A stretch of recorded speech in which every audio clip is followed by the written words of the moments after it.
अस्सलामुअलैकुम। Welcome to my channel math solutions. Exercise 3.1 solve कर रही हूँ मैं। इससे पहले एक्सरसाइज 3.1 पर मैंने दो वीडियोस बनाई हैं, जिसको पार्ट 1 एंड पार्ट 2 का नाम दिया है। Exercise 3.1 part 1 and exercise 3.1 part 2। ये पार्ट 3 है एक्सरसाइज 3.1 का। इसके 12, 13 और 14 क्वेश्चंस रह गए थे, उन्हें मैं आज की वीडियो में सोल्व करूंगी। स्टार्ट करते हैं। क्वेश्चन नंबर 12 है, find the matrix F. Find the matrix F find the matrix x matrix x find करना है।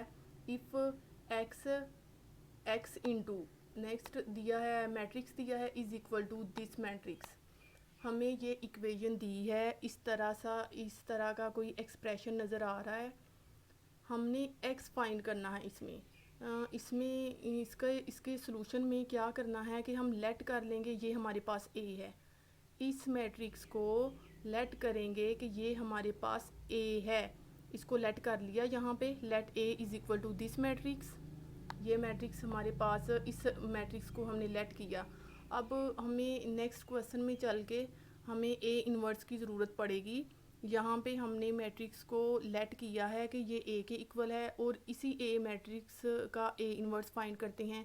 ए इन्वर्स फाइंड करने का फार्मूला कुछ इस तरह से है। ये फार्मूला है ए इन्वर्स फाइंड करने का। A inverse is equal to adjoint of A over A determinant. A determinant यहाँ पे फाइंड किया है। ए डिटर्मिनेंट फाइंड करने के लिए इनकी प्रिंसिपल डायगोनल्स को मल्टीप्लाई किया। 5 1 जार 5, उसको मल्टीप्लाई करके यहाँ पे लिख दिया है। उसके बाद माइनस, उसके बाद सेकेंडरी एलिमेंट्स को, सेकेंडरी डायगोनल्स को मल्टीप्लाई करके 2 2 जार 4 -4 इधर आ जाएगा। इसमें डायगोनल्स को मल्टीप्लाई करने के बाद उन्हें माइनस कर लेना है, और माइनस करने के बाद डिटर्मिनेंट आ जाएगा। इसको सोल्व करने से माइनस माइनस प्लस 4 हो जाएगा ये, और ये इसका डिटर्मिनेंट आ जाएगा 9। इससे नेक्स्ट इसका एडजॉइंट निकाला है, adjoint of A. Adjoint of A निकालने का ये तरीका है कि इसके प्रिंसिपल डायगोनल्स को रिप्लेस कर देंगे। प्रिंसिपल डायगोनल्स को रिप्लेस कर देना है। इसको 1 और 5 की जगह पे 1 आ जाएगा और 1 पे 5 आ जाएगा। और दूसरे जो सेकेंडरी डायगोनल्स हैं उनके साइंस को इंटरचेंज कर देंगे, उनके साइंस चेंज कर देंगे। प्लस वाले साइन माइनस में चेंज हो जाएंगे, और माइनस वाले साइंस प्लस में चेंज हो जाएंगे। तो यही काम यहाँ पे किया है कि इसको रिप्लेस किया है और इनके साइंस को इंटरचेंज कर दिया है। ये हमारे पास है एडजॉइंट। अब ये एडजॉइंट भी आ चुका है और ए डिटर्मिनेंट भी। ए इन्वर्स फाइंड करने के लिए ये फार्मूला यहाँ पे लिखा, A inverse is equal to adjoint of A over A determinant, और इस फार्मूले में ये वैल्यूज़ पुट कर दी हैं। ये एडजॉइंट ऑफ ए ऊपर लिखा है, और ये 9 हमारे पास इसका डिटर्मिनेंट आया था, ये है डिटर्मिनेंट। इसको थोड़ा सा अरेंज किया, तो अरेंज करने के बाद हमारे पास ए इन्वर्स इस तरह से आ जाएगा 1/9 into this matrix. Now let X A is equal to this matrix. ये चीज़ हमें ऊपर गिवन है। लेट हमने सिर्फ मैट्रिक्स ए को किया है, जैसे ये है, इसको बोला है कि एक्स ए, इस चीज़ को एक्स यहाँ पे बोल दिया, और इस मैट्रिक्स को बोला है हमने A X is equal to this matrix. ये जो मैट्रिक्स है यही यहाँ पे आएगा, X A is equal to this. इसी चीज़ को नीचे लेट करके लिखा है कि X is equal to this. ये नीचे देखें, ये x is equal to this matrix. अब असल हमारा काम x फाइंड करना है। अगर ये a यहाँ से ख़त्म हो जाए तो हम x को इजीली फाइंड कर सकते हैं। इसके लिए a को ख़त्म करने के लिए हम इस इक्वेशन की दोनों साइड्स पे a इन्वर्स लेते हैं। जिस तरह प्लस और माइनस एक दूसरे को कटिंग कर देते हैं, सिमिलरली बिल्कुल ऐसे ही a और a इन्वर्स एक दूसरे को कटिंग कर देंगे। We take A inverse on both sides of this equation. A inverse दोनों साइड्स पे ले लिया, ये लिया है एक ए इन्वर्स और एक ये लिया है ए इन्वर्स। अब ये ए इन्वर्स, ये बात माइंड में रखनी है कि हमें ए इन्वर्स यहाँ पे चाहिए है ए के साथ। इसकी कुछ क्या ये लेफ़्ट साइड पर इसकी राइट साइड पे हमने लिया है इन्वर्स, क्योंकि हमें इधर ही ई चाहिए है। तो इक्वेशन की दूसरी साइड पे भी ए इन्वर्स राइट साइड पे ही रहना चाहिए। हम ए इन्वर्स यहाँ ए के साथ ले रहे हैं राइट साइड पे, इक्वेशन की दूसरी साइड पे भी ए इन्वर्स राइट साइड पे ही हम लिखेंगे। इस तरह ये दोनों एक दूसरे से कटिंग हो जाएंगे। जब ये कटिंग हो जाएंगे तो पीछे रह जाएगा x is equal to this matrix and A inverse. Simply अब x इधर ही रहेगा अपनी जगह पे और यहाँ पे ए इन्वर्स की वैल्यू पुट कर देंगे। ये ए इन्वर्स हमारे पास आया था 1/9 इंटू 1 टू -5। ए इन्वर्स यहाँ पे पुट करने के बाद इन दोनों मैट्रिसेस को मल्टीप्लाई करने से x मिल जाएगा। ए इन्वर्स को यहाँ पे पुट किया, ए इन्वर्स का जो मैट्रिक्स ऊपर फाइंड किया था यहाँ पे उसे पुट कर दिया। इससे नेक्स्ट स्टेप में ये क्योंकि दोनों कटिंग हो जाएंगे तो इधर रह जाएगा x रह जाएगा इधर, और ये मैट्रिक्स नीचे -1 5 12 3 ये एज इट इज़ आ जाएगा। और ये मैट्रिक्स ए इन्वर्स ये हमने पुट कर दिया, इसको थोड़ा सा रीअरेंज करके लिखा तो 1/9 इंटू दिस बन जाएगा। अब इन दोनों मैट्रिसेस को मल्टीप्लाई करना है, इन दोनों मैट्रिसेस को मल्टीप्लाई करते हैं। इन मैट्रिसेस को मल्टीप्लाई करने के बाद ये चीज़ हमारे पास आई है। इसको फर्स्ट रो को फर्स्ट कॉलम से पहले जब मल्टीप्लाई किया तो हमारे पास ये एंट्री मिलेगी। -1 और 1 को मल्टीप्लाई किया पहले, फिर प्लस इस 5 को इस 2 से मल्टीप्लाई किया फर्स्ट कॉलम की सेकंड एंट्री से, तो ये 5 इंटू 2 आ गया। इसी तरह फर्स्ट रो को फिर सेकंड कॉलम से मल्टीप्लाई किया तो ये एंट्रीज़ आई हैं। सेकंड रो को फर्स्ट कॉलम से मल्टीप्लाई करने के बाद ये एंट्री मिली है, और सेकंड रो को सेकंड कॉलम से मल्टीप्लाई करने के बाद ये एंट्रीज़ मिली हैं। इनकी ये स्मॉल ब्रैकेट्स ख़त्म करनी है, ख़त्म करने के बाद इनको इस तरह से लिख दिया है। ये 1/9 साथ ही रहेगा। उसके बाद इज़ इक्वल टू 1/9 इनको प्लस कर लिया, -1 + 10 ये आ जाएगा 9, 2 + 25 27। सिमिलरली ये मैट्रिक्स हमारे पास मिला है। अब इसमें सामने एक चीज़ नज़र आ रही है, वो है 9 कॉमन है सब में। 9 1 * 9, 9 3 * 27, 9 2 * 18 एंड 9 1 * 9। हम इस मैट्रिक्स में से 9 कॉमन ले लेते हैं। ये 9 कॉमन लिया, ये 9 इससे कटिंग हो जाएगा। 9 कॉमन लेने से पीछे ये मैट्रिक्स पीछे बचा है, ये हमारे पास है x। हमारा काम था x ही फाइंड करने के लिए हमें कहा था, जो कि हमने फाइंड कर लिया है। नेक्स्ट क्वेश्चन है question number 13, find the matrix A if ये मैट्रिक्स दिया है into A is equal to this matrix. इसमें हमने ये दो मैट्रिक्स हमें दिए हैं और A को फाइंड करना है। इससे जो क्वेश्चन नंबर 12 किया था उसमें x को फाइंड किया था, A हमें A दिया हुआ था और x को फाइंड किया। लेकिन यहाँ पे A हमने फाइंड करना है, यहाँ पे लेट कर लेते हैं A is equal to ABCD।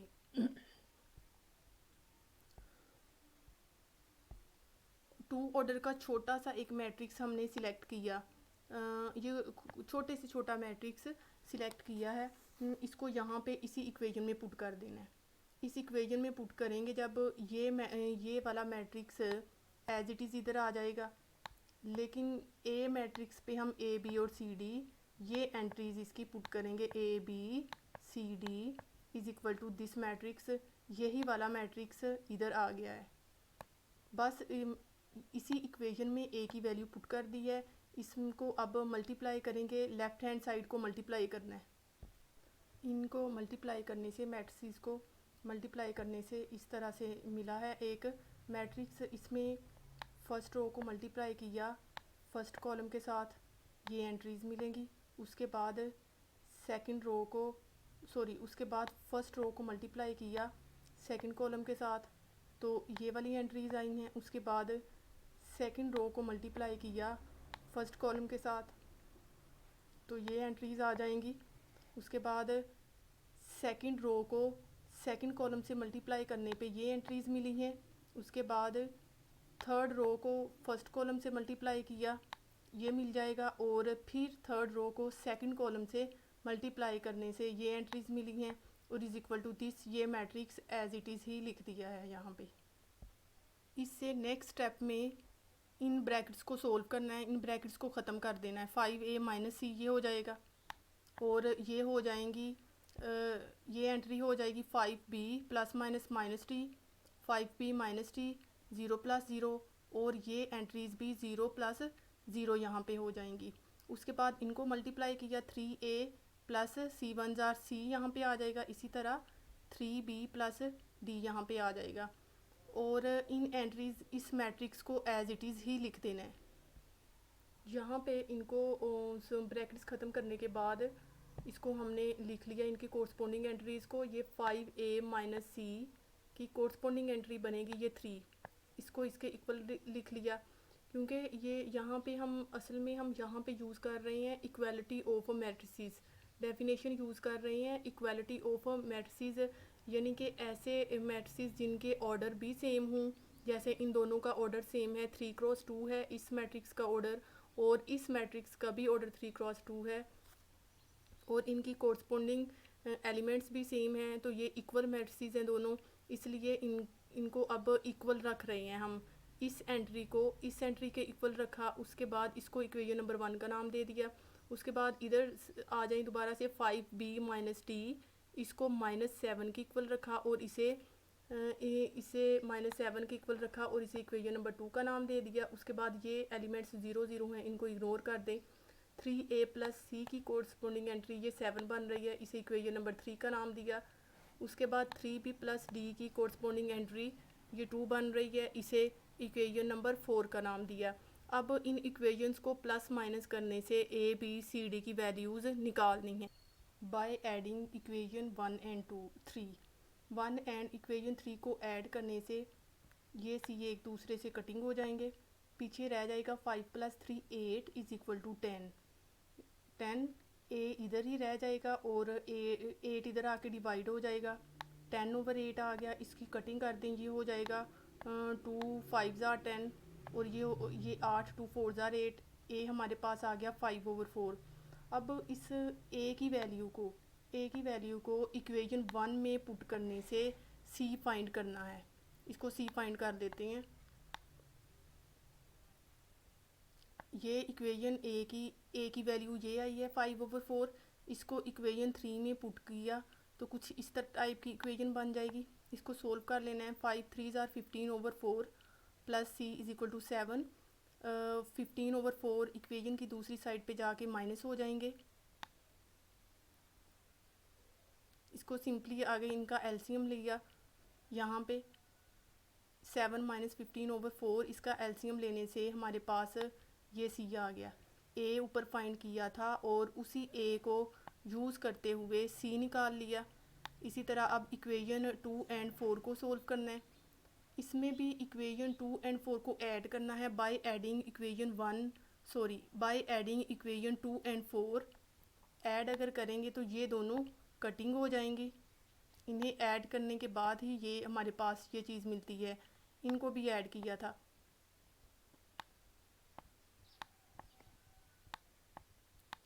अच्छा, ये 5 plus 3 8 b is equal to -5, b is equal to -5/8। b की वैल्यू आ जाएगी। b की वैल्यू आ चुकी है। इस b की वैल्यू को इक्वेशन 2 में पुट करने से इक्वेशन 2 में पुट कर लें या इक्वेशन 4 में पुट कर लें। मैंने यहाँ पे इक्वेशन 4 में पुट किया है। इक्वेशन 4 में पुट करने से d की वैल्यू मिल जाती है। b की वैल्यू थी -5/8, ये इक्वेशन में पुट कर दी। इसे सोल्व कर लेना है। -15/8 ये इक्वेशन की दूसरी साइड पे जाके प्लस में चेंज हो जाएगा इसका साइन, और इसका एलसीएम ले लेना है। एलसीएम लेने के बाद हमारे पास d की वैल्यू आई है 31/8। यानी अब a b c d की वैल्यू तीनों हम वैल्यूज़ गेन कर चुके हैं। इसको एक मैट्रिक्स में पुट करना है। क्वेश्चन के स्टार्ट में मैंने बताया था कि इस क्वेश्चन में हमने सोल्व करना है मैट्रिक्स A, और ऊपर लेट भी किया था कि matrix A is equal to A B C D। अब जो हमने वैल्यूज़ लेट की थी वही वैल्यूज़ हमने फाइंड की A B C D की, और उनको फाइंड करने के बाद इसी मैट्रिक्स में पुट कर दिया। A की वैल्यू है, ये B की, ये C है 13/4, और ये D 31/8। इसको इस मैट्रिक्स में पुट करने से यही हमारा रिक्वायर्ड था मैट्रिक्स A, जो कि फाइंड कर लिया है। क्वेश्चन नंबर 15 है। क्वेश्चन नंबर 15, शो दैट, ये मैट्रिक्स दिया है, एक ये मैट्रिक्स दिया है और ये प्रूव करना है कि ये मैट्रिक्स आर आइडेंटिटी के इक्वल है, order identity of order 3 cross 3। इन दोनों को मल्टीप्लाई करेंगे। पहले इसको सोल्व करना है, लेफ़्ट हैंड साइड से स्टार्ट करते हैं इसे सोल्व करना। इन दोनों को मल्टीप्लाई कर लेना है, इन दोनों मैट्रिक्स को मल्टीप्लाई कर लेना है। इसकी जो फर्स्ट रो है, फर्स्ट रो को फर्स्ट कॉलम से जब मल्टीप्लाई किया तो हमारे पास ये एंट्रीज़ मिलेंगी।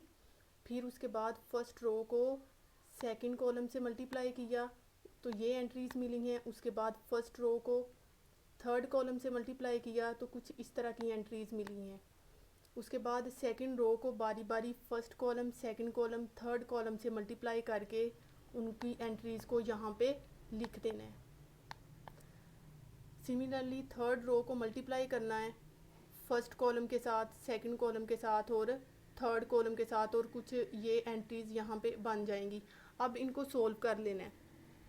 अगर यहाँ पे इस एंट्री को देखा जाए, इसमें से r कॉमन ले लें तो पीछे बचेगा कोज स्क्वेयर 5 प्लस साइन स्क्वेयर 5।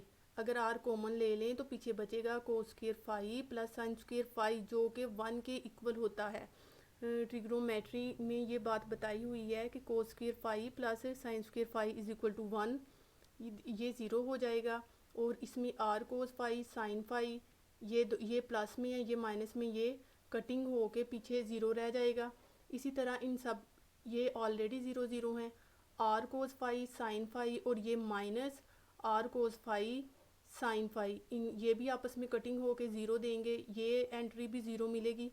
इसमें ये है r sign square 5 plus 0 plus r cos square 5। इसमें r कॉमन ले लिया जाए तो पीछे बचता है sign square 5 plus cos square 5 जो कि 1 के इक्वल होता है। इसे लिख के मैं बताती हूँ। ये इस तरह से जब इनको सोल्व किया तो ये इस cos square 5 plus sine square 5 और r कॉमन ले लिया। यहाँ पे मैंने ये चीज़ मेंशन की है कि sign square 5 plus cos square 5 equal होता है 1 के, तो ये r रह जाएगा, ये 0 0, यानी कि ये हमारे पास एक मैट्रिक्स बच जाता है। इस सारे मैट्रिक्स को सोल्व करने के बाद ये हमारे पास इसमें से r इसमें डायगोनल मैट्रिक्स है, ये प्रिंसिपल डायगोनल्स में r हैं, ये r कॉमन ले लिया तो पीछे रह जाएगा 1 1 1। तो ये एक इस मैट्रिक्स की प्रॉपर्टी है कि अगर कोई स्केलर मैट्रिक्स है या आइडेंटिटी मैट्रिक्स है, बल्कि स्केलर मैट्रिक्स में से हम इस कांस्टेंट को या वेरिएबल्स को कॉमन ले लेते हैं। इसको कॉमन ले लिया और ये हमारे पास एक आइडेंटिटी मैट्रिक्स है ऑफ ऑर्डर 3 क्रॉस 3 का, और यही चीज़ हमें चाहिए थी, or and identity matrix of order 3। इसी चीज़ को हमने प्रूव करना था। लेफ़्ट हैंड साइड को लेकर हमने सोल्व किया और ये है हमारे पास राइट हैंड साइड। यहाँ पे ये क्वेश्चन कंप्लीट हो चुका है। इसके साथ ही 3.1 एक्सरसाइज भी कंप्लीट हो चुकी है। यहाँ पे इंशाल्लाह ताला इससे नेक्स्ट वीडियो में मैं 3.2 एक्सरसाइज लेकर आऊँगी।